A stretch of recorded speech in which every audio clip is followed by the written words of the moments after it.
Well, You can teach your kid to read the Constitution, though. That's the thing. You know what I mean? Like, your kid can learn to read cursive at home, too. If that's something that really affects them. I just want to address something.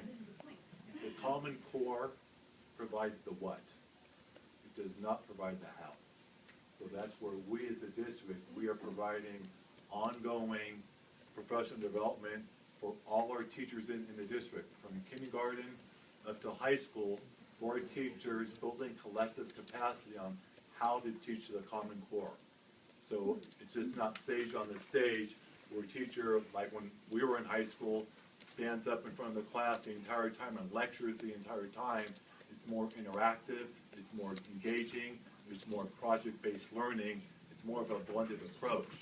So, I mean, for the past year, we've been providing professional development for all our teachers on how to teach the Common Core. He said it doesn't provide the what. He said it doesn't tell you what to teach. The Common Core is the what. I mean, and Well, it's what in terms of what skills students need to have, what they need to be able to do in terms of cognitive ability. The state still has its content standards, and those are not disappearing.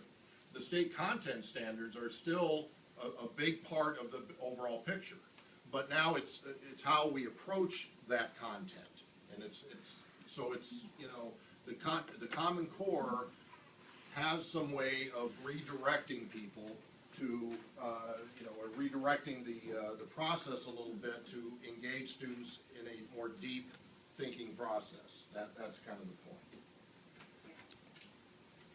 So you notice here it talks about literacy standards for content areas. That means all content areas. That means art class. That means music. That means you know, even when they're learning world languages.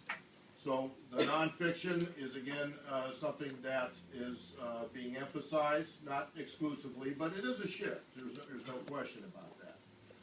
So another shift is the more informational text.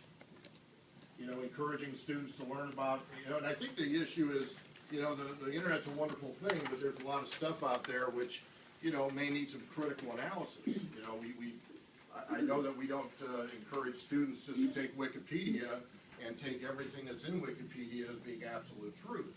There needs to be ways to verify information. And that's why asking the follow-up question is important. It's not only how did, you know, what's the answer, but, you know, how did you arrive at that answer? And, you know, are there other possibilities to consider?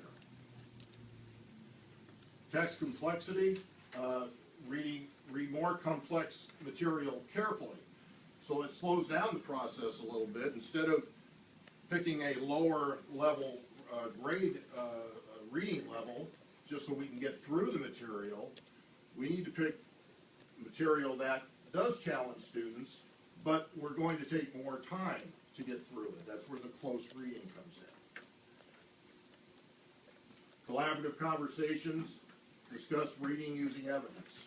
Again, I think I touched on this, but it is some suggestions for what students are going to be asked to do: find evidence to support their arguments, form judgments. Parents can help by talking about the text, ask the follow-up question. Another shift is in writing arguments based on evidence, writing from sources. The closer to primary, the better, but that's not always going to be feasible. Compare multiple texts in writing well.